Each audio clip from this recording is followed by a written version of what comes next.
Hi, you're on the Reddit Confessions channel. Buckle in, because this story doesn't begin with love, or heartbreak, or even a fight. It begins with a charger. And no, I'm not kidding. I was crawling behind our couch looking for Madison's phone charger. She had once again accused me of always moving her stuff. And after 15 minutes of digging through drawers, I decided to check under the couch cushions. That's when I saw it, not the charger, but her other phone. The one I didn't know she had. It was a cheap burner, no case, screen already cracked. And yet it was charged, glowing, sitting there like a confession waiting to happen. First I laughed, literally laughed. I thought it might have been a work phone or an old backup. But when I tapped the screen, it lit up with a notification from someone named D. See you tonight. I miss you already. Don't be late this time, winking face. I sat there for a moment, phone in hand, heart slamming against my ribs like a trapped animal. I could have opened the message, could have gone digging, but I didn't. I didn't need to. My gut had already read the whole conversation. So I slid the phone back under the couch, right where I found it. I didn't want her to know I knew. Not yet. That night I cooked dinner, her favorite. I even lit a candle. She came home late, lipstick a shade too fresh to have been at the office. She looked at the food and then at me like I had just painted the walls with ketchup. "You're in a good mood," she muttered. I smiled, too wide, too still. I figured I'd make something nice. For us. She gave a fake laugh. "Actually, I've got plans tonight." "Oh," I said, already knowing the answer. She didn't hesitate. "I've got a date." And I just nodded. Not like a man hearing it for the first time, but like someone who's already been sitting in the dark for hours, waiting for the lights to confirm what he saw. What I said next wasn't planned. It wasn't rehearsed. It just came out, soft and final. "He's not going to like you without your lies." The fork in her hand dropped. Her mouth opened, closed. She blinked, just once, like she'd been unplugged. That night wasn't the beginning of the end. No, it was the beginning of something else. Something I never thought I'd be capable of. The sound of her fork hitting the floor echoed longer than it should have. I didn't move. I just stared at her. Not with rage, not with desperation, but with something colder. Detachment. That scared her more than if I'd screamed. Madison bent down slowly to pick it up, like that would make everything normal again. Like maybe she could reset the moment if she acted unfazed. But her hand trembled. I noticed, and I'm sure she noticed that I noticed. The silence that followed was thick, but I didn't save her from it. Not this time. She finally spoke. "What do you mean by that?" I tilted my head, feigning confusion. "By what?" She looked stunned. Not because she didn't expect a response, but because it wasn't emotional. I wasn't breaking down. I wasn't yelling. I was level, measured. And that terrified her because she didn't know what that meant. Madison always counted on me being the weak one. The one who cried. The one who forgave. The one who clung to hope like a life vest while she was already swimming for another shore. "You said, he won't like me without my lies. What are you talking about?" She asked, a little sharper now. I shrugged and went back to cutting my food. "You'll figure it out." "Daryl, what did you do?"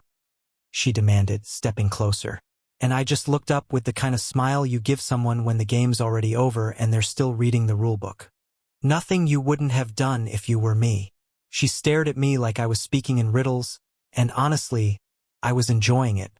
I wasn't trying to be mysterious, I just didn't feel like explaining anymore. Not to someone who'd already decided I was beneath explanation. But the truth is, I had done something small, something devastating. Earlier that day, after I saw the message on her burner phone, I didn't scream. I didn't even cry. I sat down at my desk, opened my laptop, and created a fake social profile. I made it look just real enough, not polished, not suspicious. I used a name I found in her email once, a name that came up in old messages. I used it to message the guy she was seeing. I didn't accuse him. I didn't threaten. I just told him, as someone who cares, that Madison had a husband, that she had no plans to leave me, that he was just her escape hatch when life felt boring. I ended it with, You deserve to know the truth before you invest anything deeper. That's all. No drama. Just truth. And I sent it an hour before she got home. She hadn't checked her phone yet, but she would. And when she did, the cracks she thought she was hiding would become fractures she couldn't fix. And the best part? I wouldn't even need to raise my voice. All I had to do was wait. She didn't eat that night.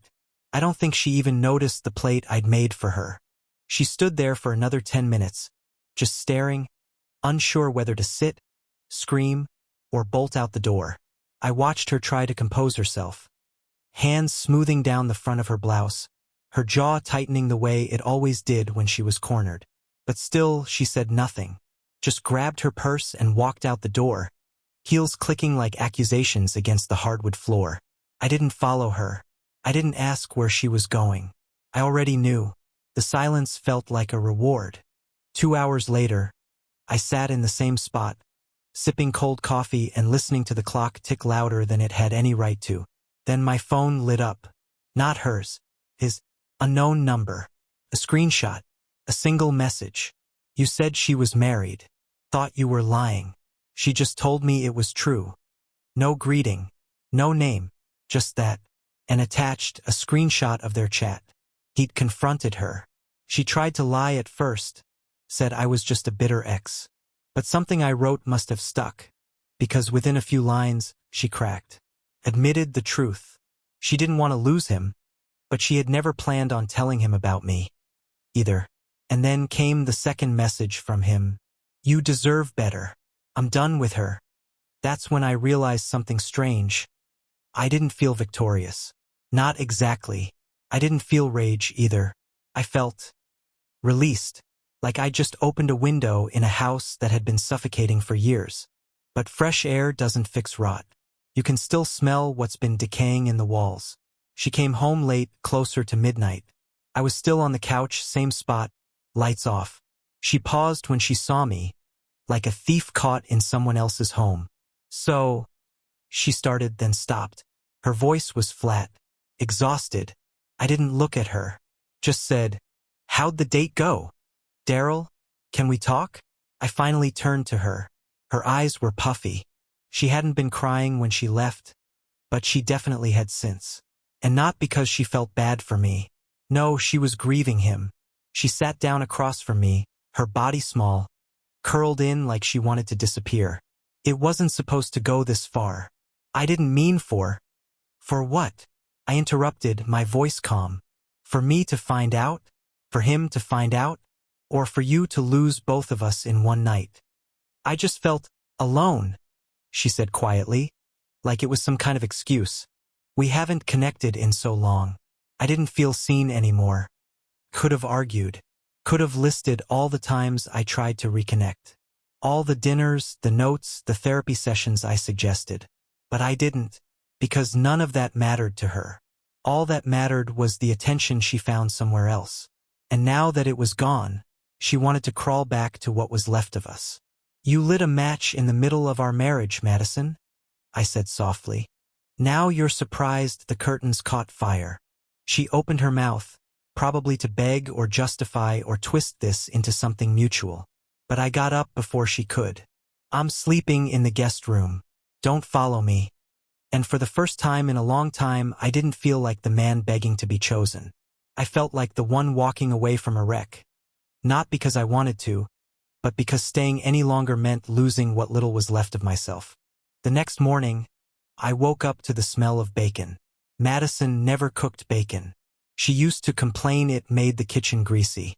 But that morning, it sizzled in the pan like a peace offering. I didn't go downstairs right away. I sat on the edge of the guest bed, staring at the wall, listening to the familiar sounds of a life she suddenly wanted to pretend was normal again. A plate on the table, a folded napkin, a desperate attempt to rewind the night before. When I finally walked into the kitchen, she smiled like it was any other Saturday. I made breakfast, she said, like we hadn't been at emotional war the night before. Her voice was bright, but her eyes were still swollen. I didn't sit, just poured myself a glass of water and stood there silently, letting the weight of everything hang heavy between us. I didn't sleep much, she said quickly, nervous. I kept thinking about what you said, about everything. I nodded slightly, sipping the water. Did you think about how long you were going to keep lying to him? Or me? She flinched. I didn't plan it, Daryl. It wasn't like I sat down and thought, hey, let me ruin everything. It just happened. We connected. You know what else connected? I snapped, losing some of that composure I worked so hard to hold. My chest and that chair last night while I sat there like a fool, pretending I didn't already know. She blinked hard, lips parting, then closing again. You don't understand what it's like to feel invisible. I laughed. The kind of laugh that doesn't carry humor, just disbelief. Invisible? Madison, I've been watching you walk past me for 3 years. You used to light up when I came home. Now you act like I'm interrupting your peace. And I stayed. I waited. I tried everything. Her bottom lip trembled, and for a second, I thought she might apologize, really apologize. But instead, she reached for a plate and held it out to me. Can we eat and talk? Just try to be civil? Civil. That word dug under my skin. Like this was a courtroom and not a life she helped set on fire. I sat down slowly but didn't touch the food. I'm not here to play pretend, I said. I'm here to hear the truth. All of it. Not the version that makes you look like the confused victim of your own decisions. She looked away, chewing her bottom lip. We met at the regional conference. He was easy to talk to. He listened. He asked about my goals, my stress, my marriage. He wasn't judging me. He wasn't tired. And I was. I asked, voice calm but icy. No, you were just always worried, always on edge. I felt like if I opened my mouth, I'd make things worse. So instead, you opened your messages to him, I replied. She didn't deny it. We sat there in silence, the bacon growing cold between us. She pushed her plate away finally and looked up at me, eyes glassy. I'm not asking you to forgive me, not now, but maybe we can work toward something. I leaned forward, elbows on the table. Why do cheaters always want to work toward something only after their safety net collapses? She said nothing. I stood, walked to the doorway, then paused. I'll stay here for now, but not for you. For me, to figure out whether I'm still a husband, or just the man who got left emotionally long before the lies started. She didn't follow me this time, and maybe, just maybe, that was the first honest thing she'd done in months. Sunday passed like a slow-moving storm cloud. Madison tried to act like she was repairing something, like dusting shelves and reheating coffee could somehow erase what she broke. I barely spoke. I took long walks around the neighborhood, stared at old family photos longer than I should have, and avoided the couch like it carried memories I didn't want to sit with. By evening, she gave up pretending. I found her curled on the edge of the bed, staring at her phone, scrolling through nothing. That's when it happened. Her phone buzzed once, and she flinched. I hadn't touched her main phone in months. We had our privacy, or rather, she had hers. But she stood up, left the room quickly, and placed it face down on the kitchen counter like she wanted it out of her sight. As soon as she disappeared into the bathroom, curiosity burned through my hesitation. I picked it up. It was open to a message thread. With him. The guy she claimed was done with her. And there it was. A long message she had typed but hadn't sent. Meant for him. Not me. Not us. It wasn't an apology. It was a plea. She wrote about how she never meant to hurt anyone, how I was fragile, how I would eventually move on, and how her connection with him was deeper than expected. She ended it with, I wish I had met you first. My stomach twisted, but not from shock. No, this wasn't new pain. This was the kind that lingers, the kind you carry around like an invisible injury. I took a screenshot, not to confront her, just to remind myself later, when she cried, when she begged, of how little I meant when she thought I wasn't watching. I put the phone back. When she walked out of the bathroom minutes later, wiping her face with a towel, she gave me that worn-out look of someone pretending they'd cried from regret. But I knew. She wasn't grieving our marriage. She was grieving the loss of her fantasy. The one where she got to keep him and me in separate corners of her life. One for passion. One for stability. "I think we should go to counseling," she said quietly. I looked at her, trying not to laugh. "Now? I know it's late, but..." "No," I cut in. "It's not late. It's dead. You just finally noticed the smell." She sat down slowly, her expression shifting to something colder. "So that's it? You're just done?" "I was done when you stopped being honest. I was just too scared to admit it." For a moment, she didn't say anything. Then she whispered, "You know, I was going to delete that message. I didn't send it." "But you wrote it," I replied. "And you meant every word." She didn't deny it. That night, I didn't sleep in the guest room. I slept in my car. I parked at the far end of a grocery store lot and just stared at the dark ceiling, trying to remember when my life stopped feeling like mine, when I became the background character in someone else's messy romance. And as I watched the stars blur through the foggy windshield, one thought kept looping in my head. She never stopped to ask what I needed, only what she could get away with. I didn't go home the next day. I didn't call, didn't text, didn't even open the app that tracks our grocery list. The one she used to leave sarcastic reminders like, "Buy real coffee, not sadness in a jar." I sat in a library downtown, tucked in a back corner no one uses, pretending to read a book I didn't open. Around noon, I got a message from her. Just one line, "Please come home. We need to talk." But I didn't want to talk. I wanted to vanish. Just long enough for her to understand that I wasn't orbiting her anymore. I wasn't waiting in the shadows with open arms. The version of me who used to beg for her attention had finally shut up. What surprised me most was how quiet it felt. I always assumed letting go would be some emotional breakdown, that I'd cry in a parking lot or scream into a pillow. But it wasn't like that. It was like realizing the lock on the cage had been open the whole time. By the time I did go home, late in the evening, the house was dim. She was sitting on the floor in the living room, surrounded by photo albums. Ones I hadn't seen in years. Our wedding album. Our trip to Denver. That dumb summer we got food poisoning and still laughed through it. She looked up at me like she was trying to prove she remembered what we used to be. "I didn't send the message," she said immediately, her voice hoarse. "I swear to you, I deleted it. I stayed by the door." "But you wrote it." She nodded. "Yes, because I was confused. I was angry. I felt like everything in my life was gray, and he made it feel new." "I'm not your dull husband, Madison," I said, voice sharper than I intended. "I'm the man who stayed when things got hard. The man who watched you walk out in a black dress and still tried to make you dinner the next night. The man you lied to daily, while blaming me for not being enough." She stood slowly. I know I don't deserve forgiveness. But I want closure." That word made my skin crawl. Closure. Like she wanted me to zip up her guilt in a neat little suitcase so she could move on with a clean conscience. "No, not this time." "You want closure?"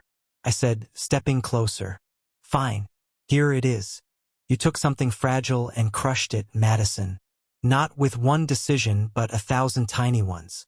Every eye roll, every deflection, every night you turned your back to me and acted like I was lucky just to share a bed with you."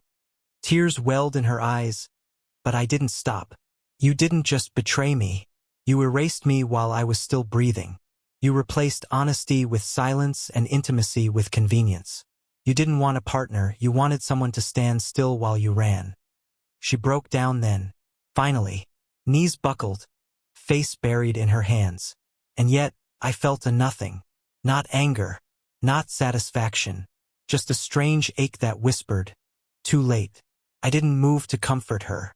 I simply walked past, grabbed the suitcase I had packed 2 nights earlier, and rolled it to the front door. "I'm going to stay with my brother for a while," I said. "I don't know what happens after that. But I need to find the version of myself that existed before I started begging to be seen." And then I left. Not with rage, not with hope, but with clarity. I hadn't even been at my brother Caleb's place a full day before she showed up. He lives about 40 minutes outside the city. A quiet, wooded area where you can actually hear yourself think. No traffic, No notifications. Just trees and the occasional crow screaming like it knows your secrets. Caleb had always been the more private one between us. No wife, no kids, just his cabin, his guitar, and enough silence to drown in. I told him everything the night I arrived, half expecting judgment. But he just handed me a beer and said, "You stayed longer than most would've." That one sentence let my shoulders fall for the first time in years. The next morning, I was sitting out on his porch, watching fog roll off the trees like smoke, when I heard the gravel crunch. A car. I knew that sound like I knew my own breath. It was her. Madison stepped out of the car holding a casserole dish, as if a homemade apology could soften the crater between us. She looked rough, not unkempt, just stripped down. No makeup, hair pulled back, like the Madison I hadn't seen since our early years. The one who used to sit cross-legged on the kitchen counter, eating cereal at midnight. "I just want to talk," she said. I didn't respond. Caleb came out, saw her, and immediately gave me that look. "You want me to stay or go?" I nodded once, and he walked inside without a word. She sat beside me on the porch steps, her fingers white-knuckling the glass dish like it was holding her together. "I've been thinking," she began, voice shaky, "about what you said, about how I made you feel invisible. And you're right. I did. I thought if I just avoided it long enough, you'd either stop caring or accept less." I didn't look at her, just kept watching the mist slink between the trees. She kept going. "I never meant to fall for anyone else. I didn't even fall, not really. He was just easy, like a mirror that only showed me the parts one liked. But with you, I saw everything, the good, the ugly, the things I didn't want to face in myself. And instead of dealing with them, I blamed you. It was a better apology than I expected. But it didn't move me. I was too far from the man who used to hang on her every word. "Why are you really here?" I asked. She hesitated. "Because I want to try again. Because I miss you. Because I've been walking around our house and everything feels wrong without you." I turned then, finally meeting her eyes. "You missed the version of me that stayed no matter what. The one who made excuses for you. The one who never put himself first. But he's gone, Madison. You buried him." She looked like I'd slapped her. "So you're saying there's no chance?" I stood, taking the dish from her lap and setting it down beside the door. "I'm saying there's no reset button. And I'm not the one who needs closure anymore." Before she could say anything else, Caleb opened the door. "You want coffee, Daryl?" I nodded and stepped inside, leaving her on the porch. This time, she was the one watching me walk away. It's strange how quickly a person's presence can become a ghost. By the time Madison pulled out of Caleb's driveway, I didn't feel anger anymore, just distance. A gap so wide that no apology could stretch across it. I watched her tail lights disappear through the trees without moving, without second-guessing, without pain. She had become the echo of a life I no longer wanted to return to. The following weeks at Caleb's were quiet, but in the way silence should be, peaceful, not punishing. I spent my mornings walking the trails behind his cabin, my afternoons helping him fix up his fence, and my evenings actually thinking about what I wanted. Not what would keep Madison happy, not what would make me feel enough, but what made me feel me. One afternoon, I got a message from an unknown number. It was a photo of a letter handwritten from Madison. She must have sent it through Caleb's P.O. box. It wasn't a plea. It wasn't manipulative. It was for once honest. She said she understood I couldn't forgive her, that she wasn't expecting reconciliation, but that she hoped I'd find someone who loved me the way I deserved to be loved. Fully, loudly, and without backup plans. For the first time, I believed her, and strangely, that gave me peace. Not because I wanted her back, but because I finally didn't need to carry the weight of wondering why. I had all the answers I needed. She made her choices, and now I was making mine. A few months later, I moved into a small rental back in town. Just me and a couch I picked out without compromise. I found a job closer to home, something less demanding but more fulfilling. I reconnected with old friends. I even started writing again, something I gave up when our marriage became about survival, not growth. And last week, I caught myself laughing at something stupid, like really laughing, the kind where you snort and don't care who hears. And in that moment, I realized I was no longer mourning the man who had been broken. I was meeting the man who had rebuilt himself. Madison and I haven't spoken since that letter. And that's okay, because not all endings are tragedies. Some are necessary beginnings disguised as heartbreak. Thanks for sticking with me through this story. If something in it resonated, if you've ever stayed too long or walked away too late, I'd love to hear your thoughts. What moment in this journey hit you the hardest? Drop a comment below and let's talk about it. And hey, if you're new here, don't forget, this is Reddit Confessions, where stories reveal real people. We'll see you in the next one.